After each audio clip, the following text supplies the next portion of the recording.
원합니다.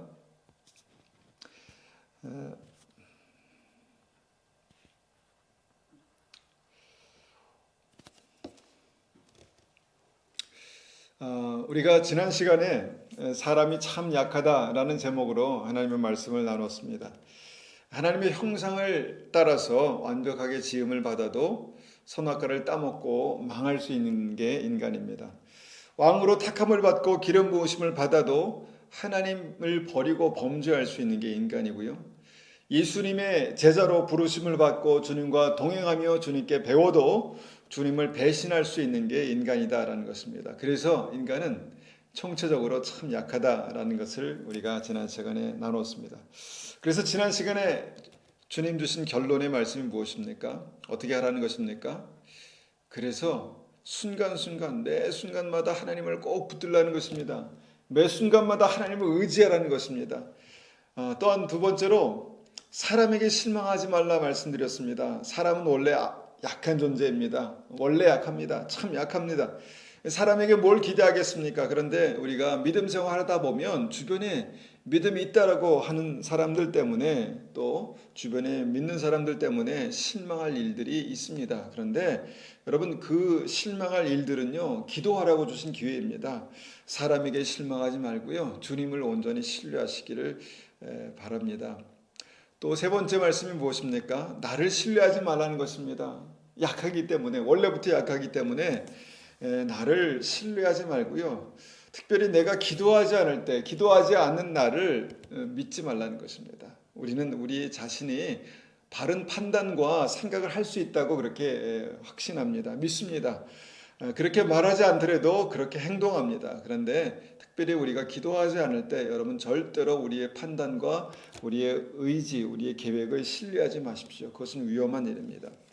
그래서 오늘 두 번째로 나는 어떤 사람인가에 대해서 우리가 이해하는 어떤 말씀 두 번째로 말씀을 전합니다. 오늘 말씀의 제목은 믿음의 환경을 만들라입니다. 믿음의 환경을 만들라. 제가 처음에는 이제 뭐 그런 취미가 없었는데 좀 요즘에 좀 식물을 키우고 꽃을 키우고 이제 그런 것에 좀 재미를 느끼게 됩니다. 여러분 그 식물을 키우다 보면 화분을 이렇게 키우다 보면요 그 식물이 꽃이 특별히 잘 자라는 환경이 있죠. 환경이 있습니다.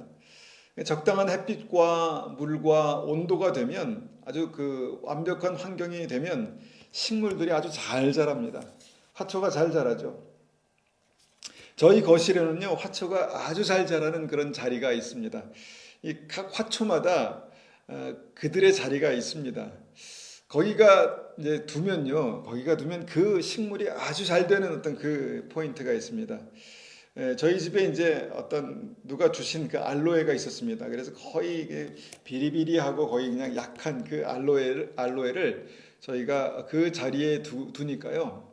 그 알로에가 10배로 커졌습니다. 10배. 한 20배로 커진 것 같습니다. 알로에가 커지니까요. 그 옆에 새끼를 냅니다. 그래서 새끼를 또 이렇게 분가해서 또 화분을 또 만들었죠. 그렇게 이제 뭔가 이 완벽한 조건에서 잘 자라는 어떤 그 자리가 환경이 있다라는 것입니다.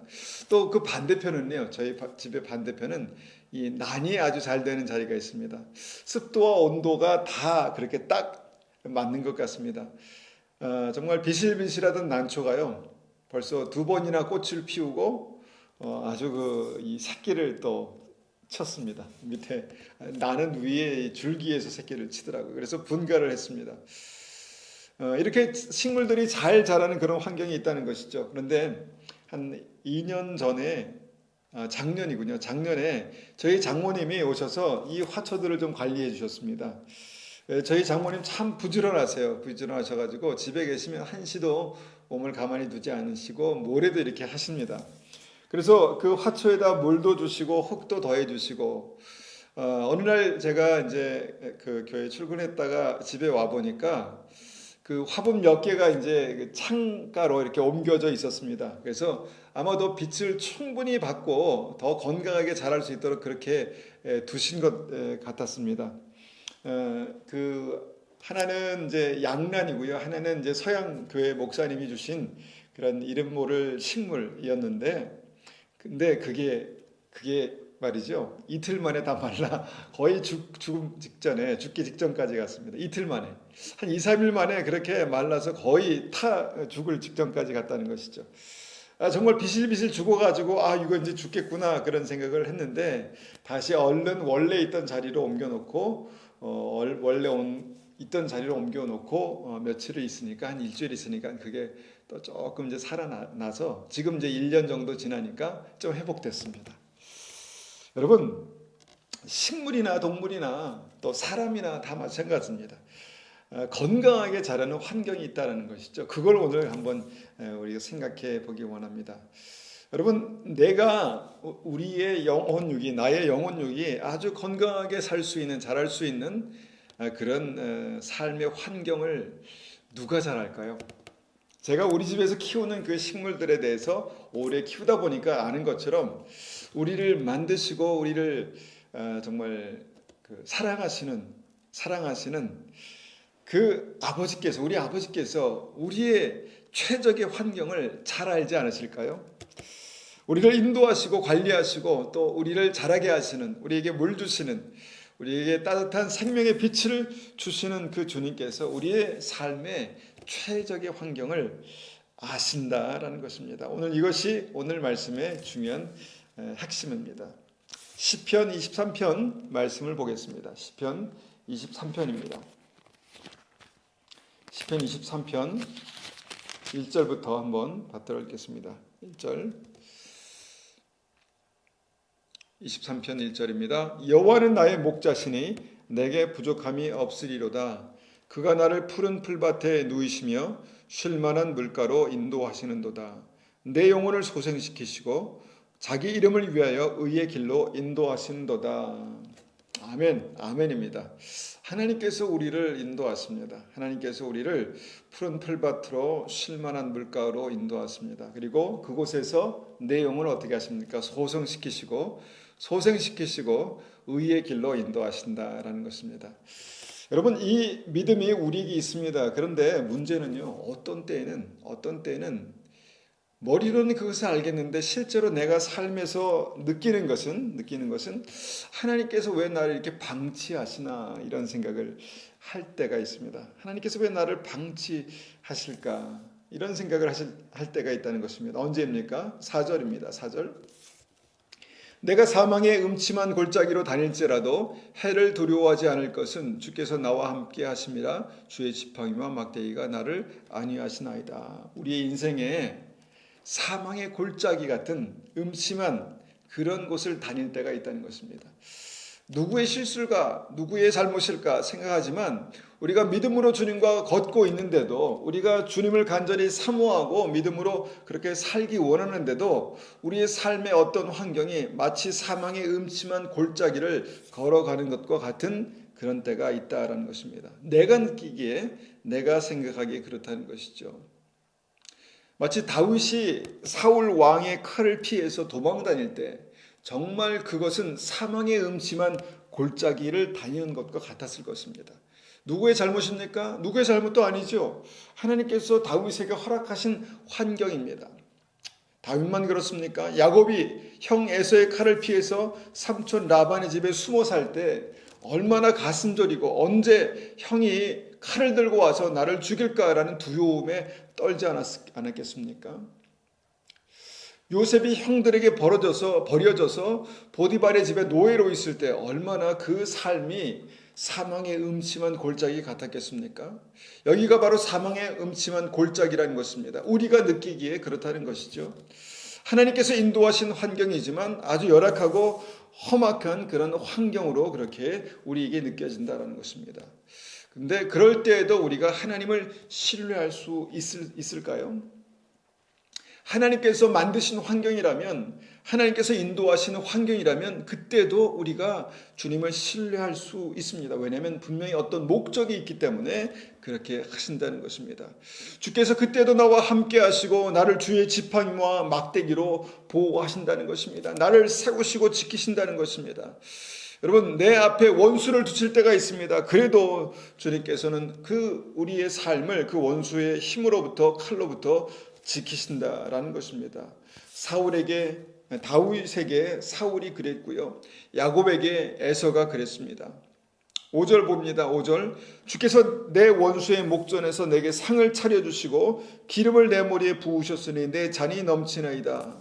원수에게 핍박을 당하고 그렇게 몰아치는 상황에서도 주님은 나를 지키시고 먹이시고 은혜를 베푸십니다. 반드시 그렇습니다. 그 주님을 신뢰하시길 바랍니다. 결국 다윗이 사울의 핍박을 통과해서 어떻게 됩니까? 왕이 됩니다. 하나님께서 세우신 왕이 된다는 것입니다.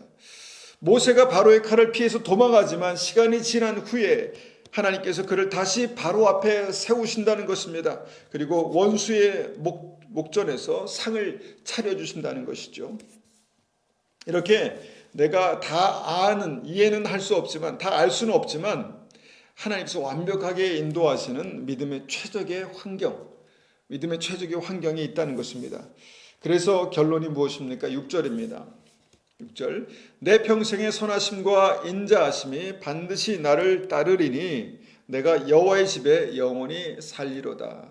결국 하나님을 신뢰하고 인도하신 그곳에서는 주님 앞에 머무는 그곳에 머무는 나는 여호와의 집에 영원히 거하는 하나님의 자녀가 된다는 것입니다. 여호와의 집에 영원히 거하게 될 것이다라는 말씀입니다. 여러분, 이것이 바로 우리를 인도하시는 믿음의 최적의 환경입니다. 쉴만한 물가뿐만 아니라 사망의 음침한 골짜기도 우리에게 어떤 필요가 있기 때문에 주님께서 우리에게 허락하시는 믿음의 환경이다라는 것입니다.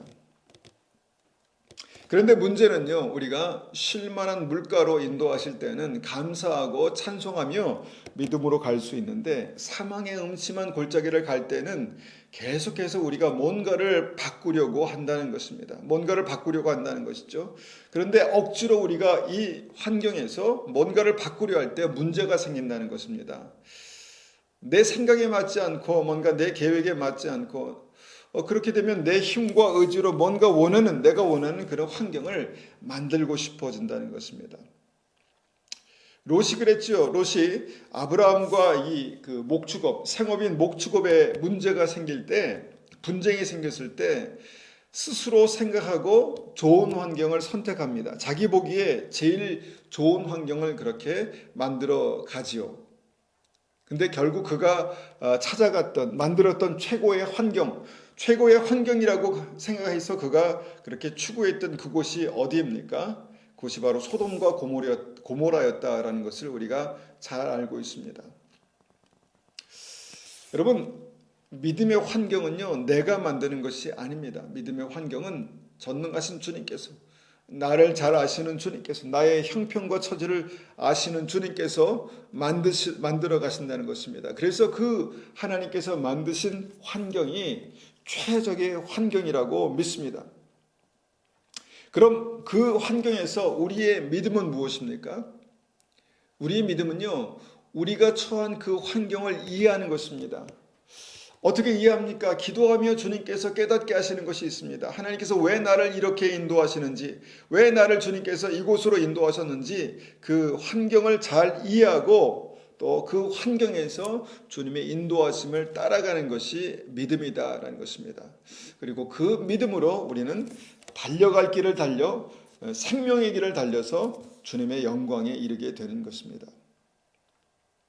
그런데 우리가 처한 환경에 대해서 우리가 이해하지 못하고 하나님께서 인도하신 믿음의 길을 우리가 이해하지 못하면, 다시 말해서 그 환경에서 믿음으로 그것을 관리하지 못하면 문제가 생길 수 있다는 것을 우리가 한번 생각해 봅니다. 하나님께서 아담과 하와를 두신 에덴 동산은요, 영생을 살기에 최적의 환경이었습니다. 에덴 동산은 하나님께서 아담과 하와에게 영생을 살도록 만들어 두신 완벽한 공간이었습니다. 최적의 환경이었습니다. 모든 것이 풍성했고 모든 것이 완벽했고 모든 것이 다 있었습니다. 거기가 에덴 동산이었죠. 그래서 우리가 에덴 동산의 어떤 그 환경을 늘 한번 좀 이렇게 유심히 생각해 볼 때가 있습니다. 먼저 에덴 동산 중앙에는요, 생명나무와 선악과가 있었죠. 날마다 동산 중앙에 있는 생명나무를 먹고 그들은 영생할 수 있었습니다. 그러면 동산 중앙의 또 다른 나무, 선악과는 무엇인가요? 선악과를 바라보며 하나님의 말씀, 계명을 기억하라고 두신 나무였다는 것입니다. 무엇입니까? 너희가 이것을 따먹으면 안 된다. 따먹지 말라라고 두신 말씀이었습니다. 따먹으면 죽는다. 하나님께서 우리 그 아담과 하와에게 주신 한 가지 계명이었죠. 지키라고 주신 계명이었습니다. 그래서 선악과를 바라볼 때마다 하나님의 명령을 기억하라고 그렇게 중앙에 세워두신 말씀이었습니다. 그 명령을 지킴으로 아담과 하와 하나님과의 관계가 그렇게 세워지고 또 관계가 신뢰의 관계가 만들어지는 것이었죠. 그래서 그런 이 완벽한 환경 세팅에서 아담과 하와는 하나님의 그 낙원 에덴을 누릴 수 있었다는 것입니다. 그런데 그 완벽한 환경에서 아담과 하와가 그 환경을 무너뜨리죠. 깨뜨리죠. 어떻게 깨뜨립니까? 그냥 바라보면서 하나님의 명령을 기억하고 지키라고 주신 선악과를 따먹어 버립니다. 인간 스스로가 하나님 주신 완벽한 환경을 불순종으로 파괴한 것입니다. 여러분, 그로 말미암아서 평화로운 에덴에 불안과 두려움이 찾아왔고요. 아담과 하와가 하나님을 사랑하며 늘 주님과 동행했던 아담과 하와가 하나님을 피하기 시작했습니다. 그리고 결국 낙원에서 쫓겨나서 말씀대로 사망에 이르게 된 것입니다. 여러분, 완벽한 영생의 환경이 이렇게 파괴된 것을 보게 됩니다. 여러분, 동산의 모든 것으로 아담과 하와가 부족했습니까? 그렇지 않았습니다.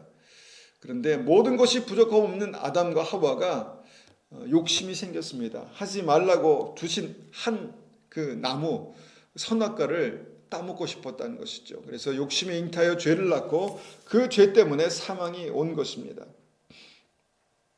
이것이 어떻게 보면 하나님께서 만들어주신 환경이 어떻게 파괴되었는지를 보게 되는 말씀입니다. 그런데 우리가 다시 한번 예수께서 이 땅에 오셔서 그 환경을 완벽하게 회복하셨습니다. 복구하셨습니다. 어떻게 복구하셨습니까? 예수 그리스도께서 다시 동산 중앙으로 오신 것입니다. 내 삶의 중심에 생명나무로 오신 것입니다.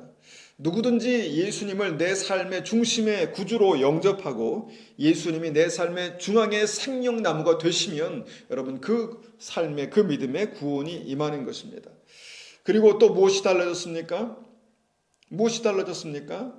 이전에 말씀을 기억하라고 선악과를 주셨지만 이제는 보이지 않는 선악과를 우리에게 주시죠. 그것이 무엇입니까? 바로 계명입니다. 계명.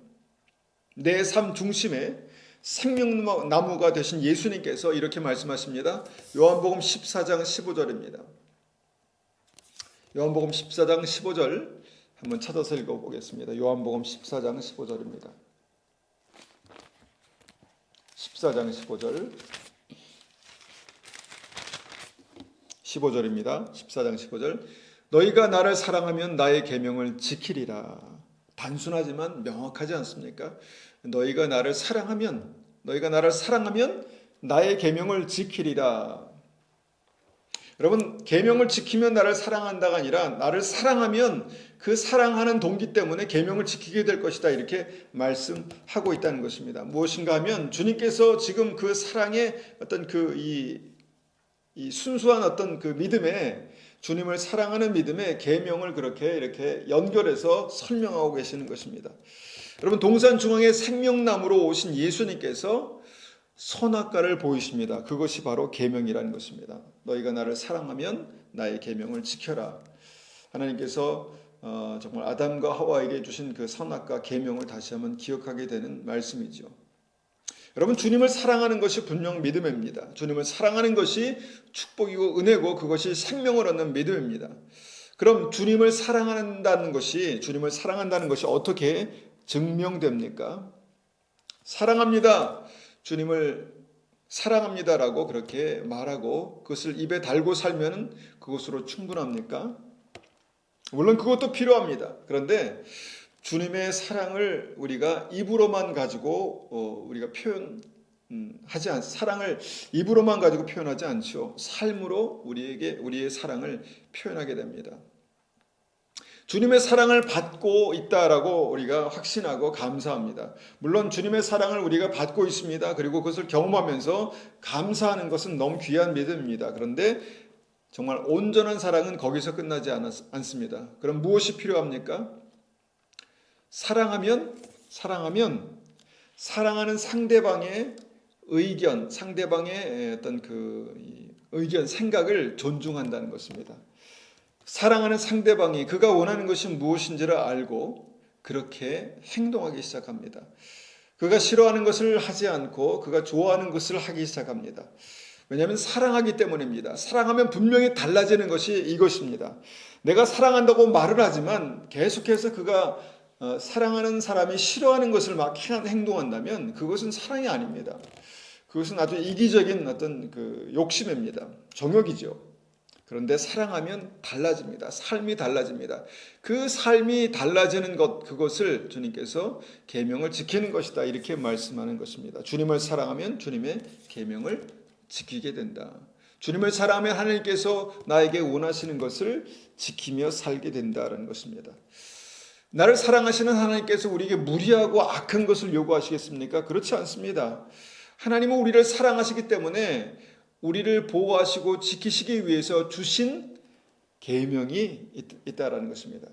그것을 지켜서 우리가 지킴으로 구원받는 건 아니지만, 계명을 지켜서 구원받는 것은 아니지만, 그러나 주님을 믿고 사랑하면 반드시 그 계명을 지키게 된다라는 것입니다. 그래서 너희가 나를 사랑하면 나의 계명을 지키리라. 주님의 말씀이 이렇게 기록되고 있습니다. 그런데 이 말씀이요, 이 시대에 어떤 우리들에게는 좀 다르게 들리는 이유가 있습니다. 그것은 우리가 가지고 있는 어떤 교리 때문에 그렇습니다. 그러니까 사람이 교리를 만들죠. 근데 그 교리가 주님의 말씀인 계명을 어떻게 봅니까? 좀 외면하고 좀 싫어하게 만듭니다. 이 시대 교회가 성경이 말씀하시는 그 사랑의 비밀, 계명을 조금 등한시하게 만들고 있습니다. 계명을 지키는 것, 그것이 온전한 믿음이다라고 말하는 것에 대해서 사람들은 거부감이 있습니다. 믿음이면 충분하다라고 그렇게 말하죠. 그러나 계명을 지키는 믿음을 말하면 그것은 율법주의다 이렇게 말하기도 합니다. 계명을 지키는 것이 주님은 사랑이라고 말씀하시는데 우리는 계명을 지키는 것을 율법주의라 말하기도 한다는 것이죠. 여러분, 분명히 율법을 지킴으로 구원받는 것은 아닙니다. 그것은 율법주의죠. 그런데 주님을 사랑하고 주님의 계명을 지키는 것, 그것은 복음입니다. 복음주의입니다. 주님을 사랑하여서 주님의 계명을 지키는 것은 우리를 보호하는 복음이라는 것입니다. 그래서 계명을 버린 복음주의가 어떻게 됩니까? 계명을 싫어하고 그것을 버린 복음주의는요, 신앙이 메말라가는 것을 볼 수 있습니다. 신앙이 메말라가고요, 믿음이 변질되어가는 것을 볼 수 있습니다. 여러분, 성경은 분명히 선포합니다. 요한복음 14장 21절도 봅니다. 14장 21절, 나의 계명을 지키는 자라야 나를 사랑하는 자니 나를 사랑하는 자는 내 아버지께 사랑을 받을 것이요 나도 그를 사랑하여 그에게 나를 나타내리라. 여러분, 이 말씀이 어렵습니까? 분명하고 어렵지 않습니다. 나의 계명을 지키는 자라야 나를 사랑하는 자다. 나를 사랑하는 그 사랑이 어떻게 나타나는가? 여러분, 그 사랑을 어떻게 확인할 수 있습니까? 그것은 하나님의 계명을 지키는 자라야 하나님을 사랑하는 자다 이렇게 말씀하시는 이 말씀으로 알 수 있다는 것입니다. 그리고 그렇게 나의 계명을 가지고 지키고 나를 사랑하는 자, 그 자는 내 아버지께 사랑을 받을 것이다 말씀하십니다. 그리고 예수님도 그를 사랑하여 그에게 예수님을 나타낼 것이다 말씀하는 것이죠.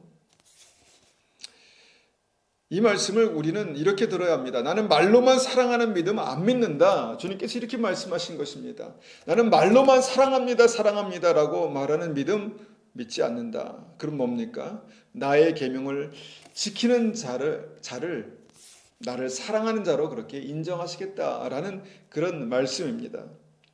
그리고 계명을 지키는 바로 그가 하나님 아버지의 사랑을 받고 나도 그를 사랑하여 하나님의 영광을 그에게 나타내시겠다. 이것이 하나님의 사랑입니다. 하나님의 말씀입니다. 그래서 무엇입니까? 여러분, 지킬 게 있어야 합니다. 지킬 게 있는 게 믿음입니다. 지켜야 할 선이 분명한 것이 건강한 믿음이다라는 것입니다.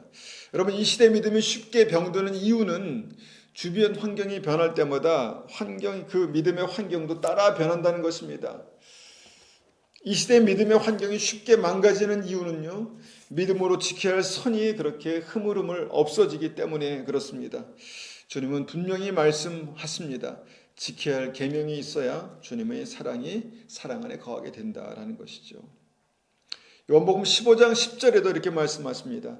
내가 아버지의 계명을 지켜 그의 사랑 안에 거하는 것 같이 너희도 내 계명을 지키면 내 사랑 안에 거하리라. 너희도 내 계명을 지키면 내 사랑 안에 거하리라. 이렇게 말씀하시고 있습니다. 끝도 없습니다. 요한 1서를 보면, 요한 1서 제가 읽겠습니다. 요한 1서를 보면 2장 3절 4절에 이렇게 말씀합니다. 우리가 그의 계명을 지키면 이로써 우리가 그를 아는 줄로 알 것이요 그를 아노라 하고 그의 계명을 지키지 아니하는 자는 거짓말하는 자요 진리가 그 속에 있지 아니하되. 여러분, 우리가 하나님을 안다라고 말하지만 하나님의 계명을 지키지 않는 자는 거짓말하는 사람이다. 거짓말하는 자다. 이렇게 말씀하시는 것이 성경입니다. 주님의 말씀입니다. 진리입니다. 그래서 하나님을 안다라는 것이 믿음이죠. 하나님을 안다라고 말하면서 계명을 지키지 아니하는 자는 거짓말하는 자다. 이것이 진리의 말씀입니다. 요한일서 3장 24절에도 말씀합니다. 그의 계명을 지키는 자는 주 안에 거하고 주는 그의 안에 거하나니. 주님께서 우리 안에 거하시고 우리가 주님 안에 거하게 되는 그 비밀이 무엇입니까? 믿음의 비밀이 무엇입니까? 계명을 지키는 것이다 라는 것입니다.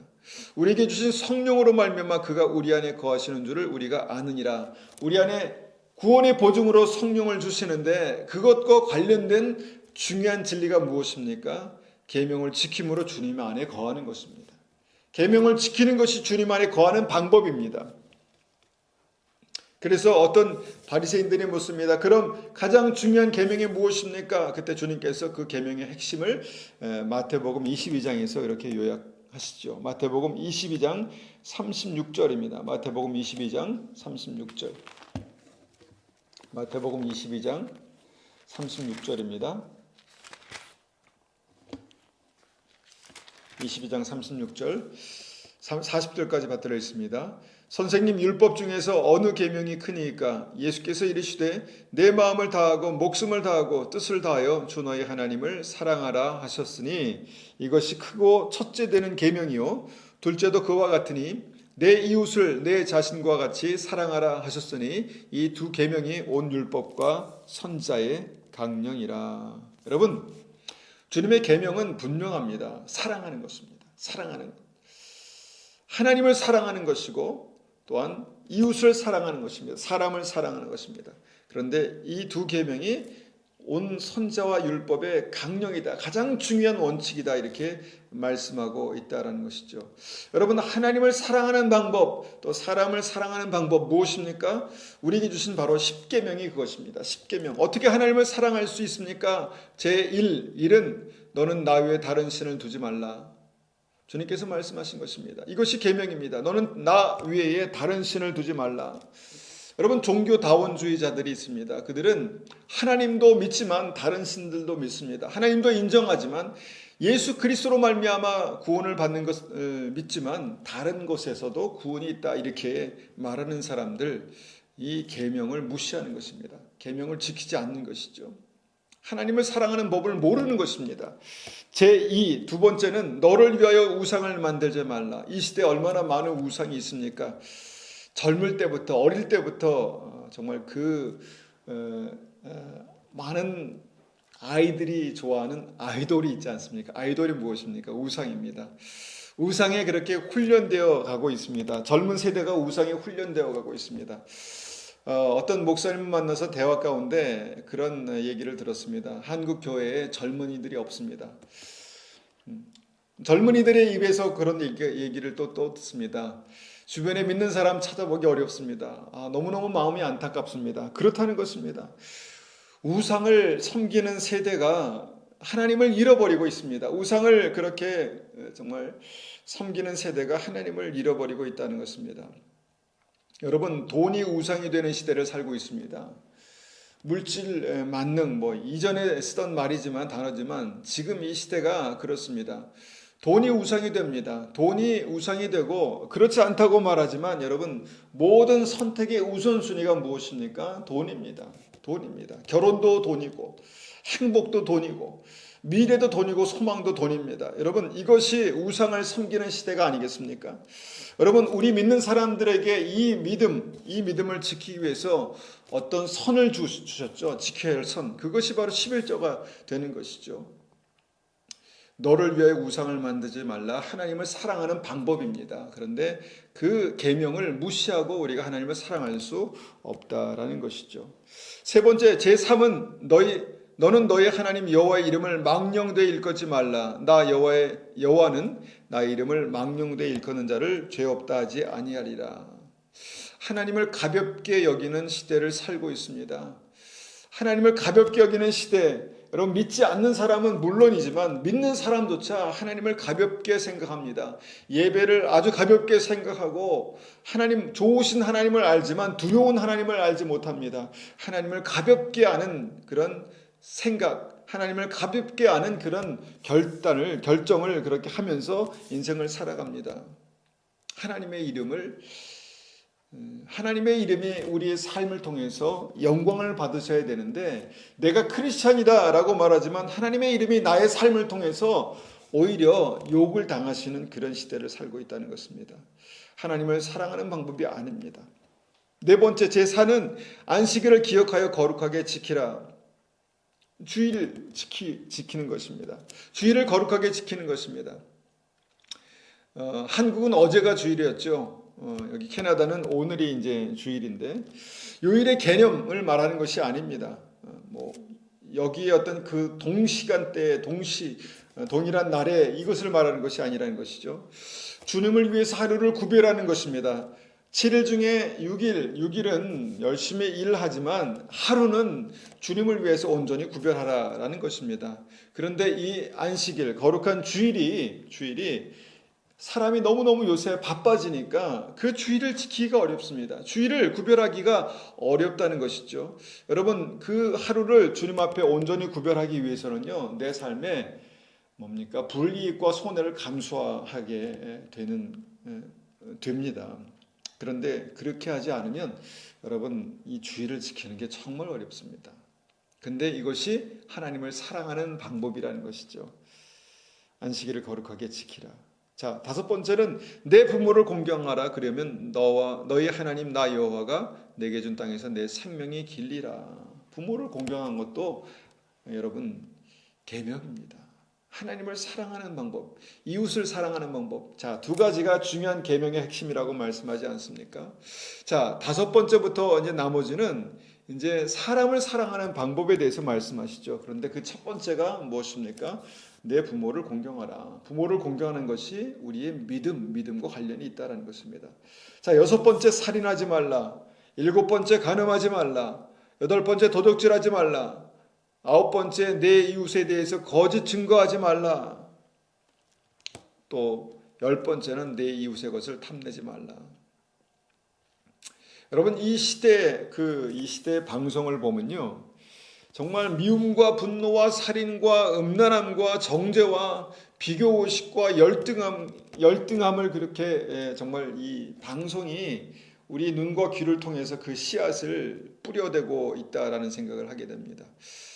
그러면서 우리의 생각이 조금씩 변해갑니다. 특별히 다른 사람에 대한 생각, 미워하게 되고 판단하게 되고 음란하게 되고 남의 것을 그렇게 내가 가진 것보다 더 많이 가진 것에 대해서 질투하게 되고 그런 것 욕심내게 되고 함부로 판단하고 함부로 비판하고 열등감을 가지게 되고, 여러분, 이 모든 것이 여러분 이 하나님의 계명을 어그러뜨리는 것입니다.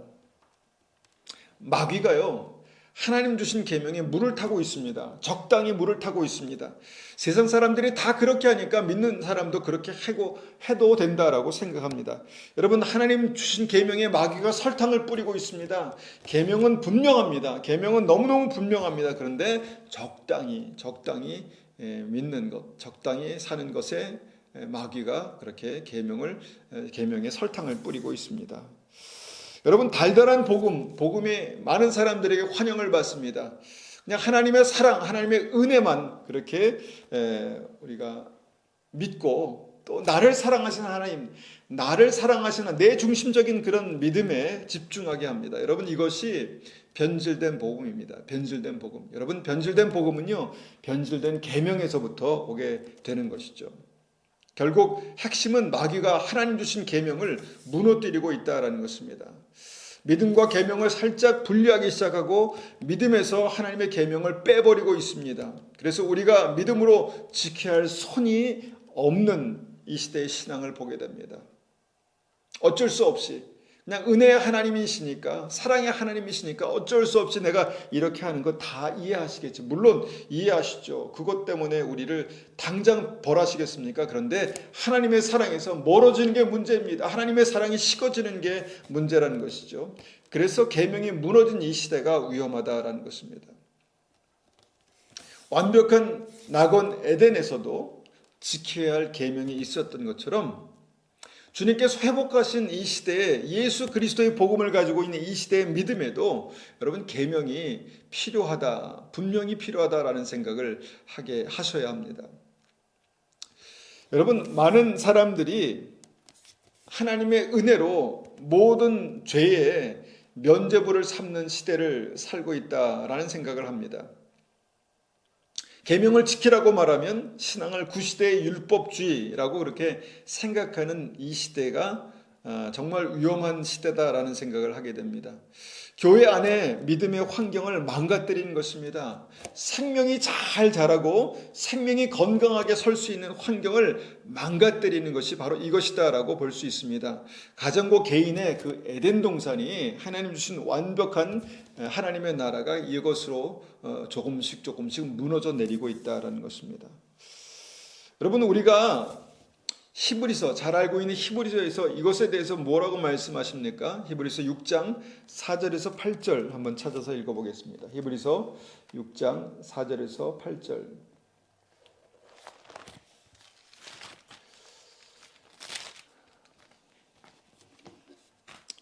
이 말씀이 우리에게 어렵기 때문에 자주 읽지는 않지만, 자주 이 말씀을 나누지는 않지만, 분명히 주님께서 우리에게 말씀하신 분명한 선이 여기에, 진리의 기준이 여기에 있습니다. 히브리서 6장 4절입니다. 한 번 빛을 받고 하늘의 은사를 맛보고 성령에 참여한 바 되고 하나님의 선한 말씀과 내세의 능력을 맛보고도 타락한 자들은 다시 새롭게 하여 회개할 수 없나니 이는 그들이 하나님의 아들을 다시 십자가에 못 박아 드러내놓고 욕되게 함이라. 땅이 그 위에 자주 내리는 비를 흡수하여 밭가는 자들이 쓰기에 합당한 채소를 내면 하나님께 복을 받고, 만일 가시와 엉겅퀴를 내면 버림을 당하고 저주함에 가까워 그 마지막은 불사름이 되리라. 여러분, 이것보다 더 명확하고 하나님의 말씀보다 더 명확하고 분명한 복음이 어디 있겠습니까? 여러분, 한 번 빛을 받고 하늘의 은사를 맛보고 성령에 참여한 바 되고 선한 말씀과 내세의 능력을 맛본 사람도 여러분, 그 지켜야 될 말씀이 없으면 그냥 삶을 무절제하게 살다 보면 여러분, 다시 타락할 수 있습니다. 다시 타락할 수 있습니다. 이 사람은 구원 받았는가 안 받았는가 이것에 매여 계시지 말고 한번 그냥 이 말씀 그대로를 한번 묵상해 보십시오. 빛을 받고 은사를 맛보고 성령에 참여하고 선한 말씀과 내세의 능력을 맛보고도, 십자가의 은혜를 맛보고도 다시 십자가에 못 박고 정말 욕되게 하는 그런 삶을 살 수 있다라는 것입니다. 어떻게 해요? 왜 그렇습니까? 계명이 무너져 있기 때문입니다. 믿음에서 지켜야 할 것이 없기 때문입니다. 여러분, 그 증거가 어떻게 나타난다고 말씀하십니까? 만일 그 땅에서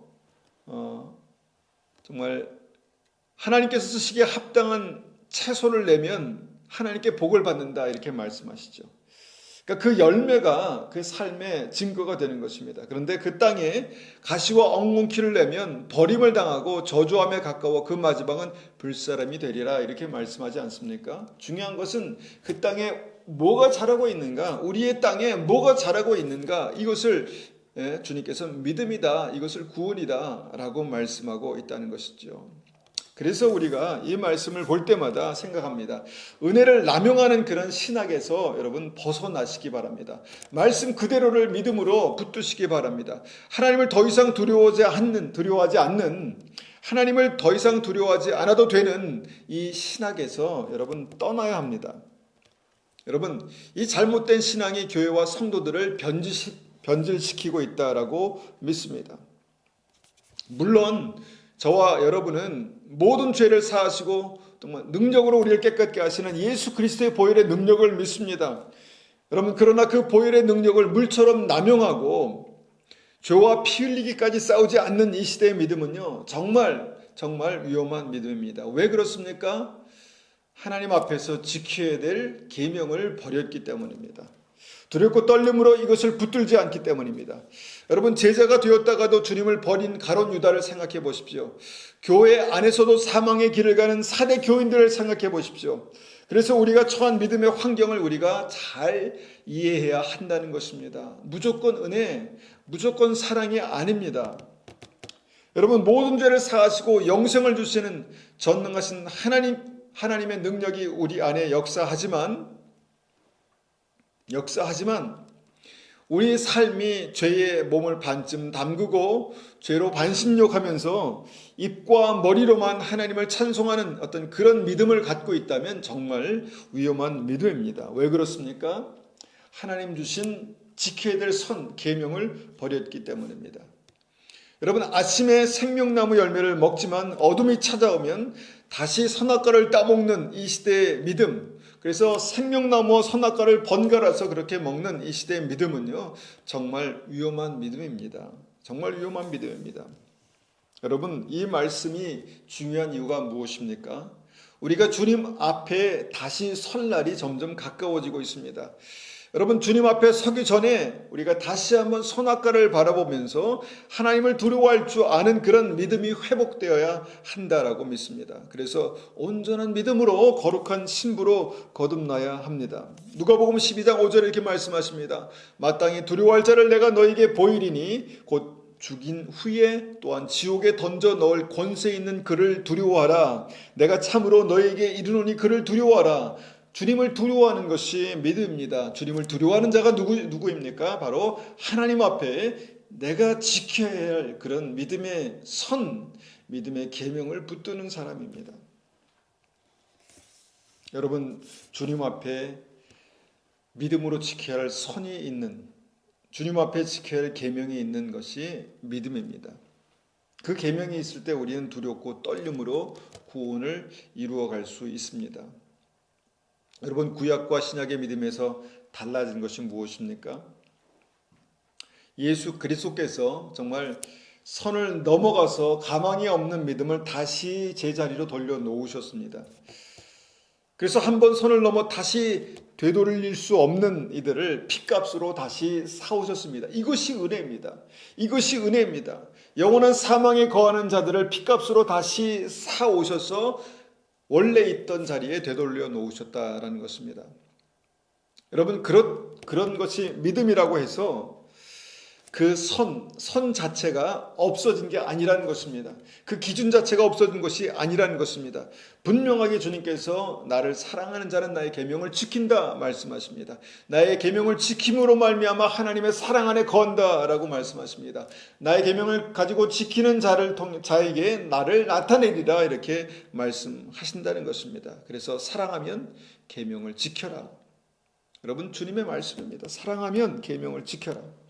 여러분, 계명은 지킬 때 우리를 온전한 믿음으로 그렇게 지킬 수 있습니다. 우리의 삶에 무너진 선을 바로 잡아야 하나님의 은혜가 온전히 회복됩니다. 우리 삶에 쉽게 무너지는 선을 생명처럼 지켜야 주님에 대한 나의 마음을 지킬 수 있습니다. 여러분, 생명의 근원이 이 마음에서 나오지 않습니까? 어떻게 이 마음을 지킬 것입니까? 바로 내 삶에 넘지 말아야 될 선을 지키는 것입니다. 이것이 우리의 의지로만 됩니까? 그렇지 않지요. 말씀을 붙들고 기도할 때 우리가 이 믿음의 선을 지킬 수 있다는 것입니다. 그때 주님께서 우리에게 은혜와 사랑과 능력을 넘치도록 부으십니다. 하나님, 내가 이 믿음으로, 이 말씀으로 하나님 내 삶의 하나님 영역을 지키기 원합니다. 내 마음을 지키길 원합니다. 라고 그렇게 간절한 믿음으로 나아갈 때 주님께서 우리의 삶을 회복하시고 지킬 줄 믿습니다. 이것이 우리가 처한 믿음의 환경입니다. 에덴도 그랬고 예수 그리스도로 말미암아 회복된 지금도 그렇습니다. 천국으로 만들고 지키는 은혜가 우리 모든 삶에 있으시기를 간절히 축원합니다. 여러분, 믿음을 회복하십시오. 믿음을 지키십시오. 여러분, 지켜야 할 선이 있는 것이, 계명이 있는 것이, 그것이 살아있는 건강한 또 온전한 믿음입니다. 그런 은혜가 우리 삶 가운데 있으시기를 간절히 축원합니다. 한번 같이 말씀을 가지고 기도하겠습니다. 하나님, 우리에게 주신 계명이 있습니다. 하나님, 이 시대가 이 계명을 소홀히 여기고 하나님 계명을 율법주의라 말하는 사람들도 있습니다. 그렇지만 하나님, 우리가 어떻게 우리의 마음과 사랑과 믿음을 지킬 수 있습니까? 너희가 나를 사랑하면 이 계명을 지키라 말씀하신 주의 말씀을 다시 한번 기억하여서 그 믿음으로 온전히 서기를 원합니다. 그렇게 한번 같이 기도하겠습니다. 아버지 하나님, 감사합니다. 주님께서 우리에게 말씀하신 말씀 하나하나가 우리에게 생명이고 능력입니다. 하나님, 우리의 의지대로, 우리의 느낌대로, 하나님 우리가 원하는 대로가 아니라 하나님의 말씀대로 우리가 다시 한번 우리의 믿음을 바로 세우기를 원합니다. 하나님, 딱딱하고 또한 어떻게 보면 은혜가 되지 않는 말씀일지는 모르지만 하나님, 이것이 진리이고 이것이 우리의 마음과 생각을 지키고 우리의 믿음을 지키고 우리의 사랑을 지킬 수 있는 하나님 진리인 것을 고백합니다. 너희가 나를 사랑하면 나의 계명을 지키리라 말씀하신 주님의 말씀을 기억합니다. 너희가 계명을 지킴으로 나의 사랑 안에 거한다 말씀하신 주님의 말씀을 우리가 믿습니다. 너희가 계명을 지킴으로 나의 사랑 안에 거할 때 나도 너희에게 나의 사랑을 나타내리라 말씀하신 것이 주님의 말씀인 것을 우리가 믿습니다. 아버지, 완벽한 말씀, 완벽한 하나님 환경에서도, 에덴에서도 하나님 지켜야 될 계명이 있었던 것처럼, 그것을 지켜야만 했던 것처럼 하나님 우리의 삶 속에서도 주님께서 예수 그리스도께서 허락하신 이 복음 안에 지켜야 될 그런 계명이 있음을 다시 한번 기억합니다. 무엇을 지켜야 합니까? 어떻게 지켜야 합니까? 개인의 삶에 무너져 있는 이 계명을 다시 회복하게 하시고 하나님 그 믿음으로 주님 앞에 나아갈 수 있도록 역사하여 주시옵소서. 하나님, 우리의 믿음이 회복되게 하여 주시옵소서. 하나님, 우리를 하나님 주님께서 광야로 지나게 하실 때 그 이유가 무엇인지 알게 하시고 깨닫고 돌이켜서 주님께로 온전히 회복될 수 있도록 주님 도와주시고, 하나님 주님께서 우리를 푸른 초장과 쉴만한 물가로 인도하실 때 우리가 이 말씀을 기억할 수 있도록 하나님 붙들어 주시옵소서. 주님 감사합니다. 감사합니다.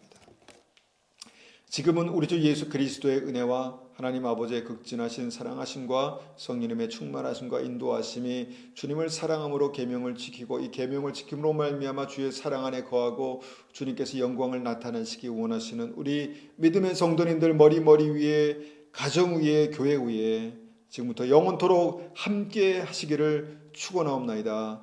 아멘.